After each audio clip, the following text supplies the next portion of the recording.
A Favara una frana mette seriamente a rischio un intero versante ad alta densità abitativa e dal comune si sarebbe detto agli abitanti della zona che lo stesso ente sarebbe impossibilitato ad intervenire causa mancanza di denaro.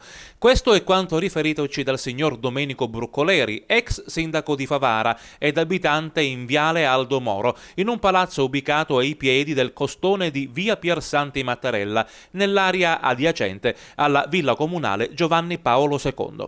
Il cittadino è allarmato della preoccupante situazione venutasi a creare e chiede agli organi istituzionalmente competenti di intervenire tempestivamente prima che sia troppo tardi. Da circa 2 mesi si è intensificata la frana in questa zona e avete segnalato il problema. Il problema l'abbiamo segnalato parecchie volte, a livello telefonico, a livello di incontri personali con i rappresentanti del comune. Abbiamo anche parlato con qualche rappresentante, non veramente ad alto livello, ma a livelli diciamo di operai e dei responsabili della manutenzione delle foglie dell'acqua nel nostro paese, che è Girgenti Acqua. Credo che abbiamo fatto tutto, non potevamo andare al di là perché ritengo che non avevamo né abbiamo i titoli per farlo, perlomeno a livello di serenità, a livello di fatti di preoccupazione o collerosi possiamo rivolgere, ma fino adesso io credo che dovremmo stare sereni per vedere di trovare una soluzione che sia una soluzione molto civile. Fino adesso, domani se succede un disastro poi vedremo di chi è la responsabilità o chi è stato poco civile rispetto al disastro che è in maniera molto evidente da controllare. Ma che risposta avete avuto?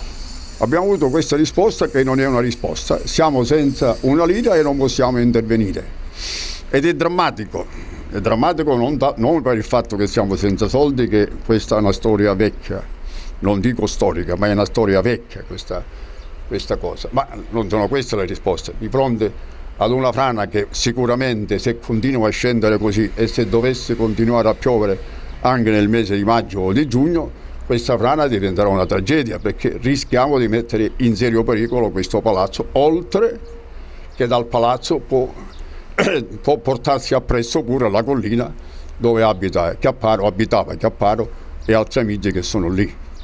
Cioè io sto tentando di allarmare il paese, perché non c'è un rischio formale o di chi si preoccupa, c'è un reale rischio che possiamo andare al di là di quello che per adesso può sembrare una cosa superabile anche dal punto di vista economico. Non ci sono soldi, è una risposta non convincente.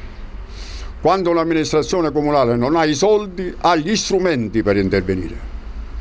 Significa possiamo coinvolgere la prefettura, possiamo coinvolgere il genio civile, possiamo coinvolgere la protezione civile, e perché quello che sta aggiustando tutto in Sicilia, che si chiama l'onorevole Crotezza, lo possiamo coinvolgere.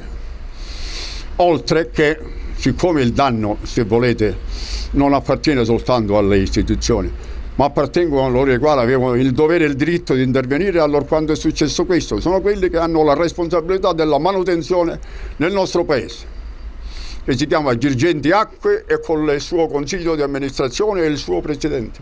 Lei si è fatto un'idea su quale potrebbe essere la causa? La causa credo che non abbiamo necessità assolutissimamente di convocare tecnici di alto lignaggio né di alta professionalità. Sono fatti estremamente evidenti. Qui ci sono state le piogge, ma piogge che hanno determinato una mini frana. Ma se la guardiamo con grande attenzione, questo è un fenomeno diverso ma similare a quello che è successo ad Agrigento in Via della Vittoria. C'era la rottura della fogna, a mio modo di vedere. La fogna non riparata, a questo aggiungiamo le acque piovane che sono state piuttosto lunghe, meno male che non sono state tempestose, e si è combinato questo pasticcio. Un pasticcio che poteva essere ridimensionato se avessimo avuto la responsabilità di intervenire immediatamente. Ancora nessuno sta intervenendo, e io se sto parlando, se sto denunziando questa cosa, perché ne voglio fare una denuncia non formale ma di sostanza, perché ritengo che pur non essendo tecnico lì si può combinare un disastro. Quante famiglie abitate questo palazzo? Sì, queste famiglie abitano esattamente 16 famiglie. E oltre a questo, indipendentemente dai danni di natura economica o dei danni che io non voglio neanche immaginarmi, ma credo che questo Paese ha necessità di dare risposte forti sul piano dell'efficienza. Perché questo continuo rinviare, questo continuo trascurare questo Paese, non capiamo che stiamo arrivando al disastro. E più ritardiamo e più il disastro diventa pressante, diventa urgente e diventa quasi poi irreparabile.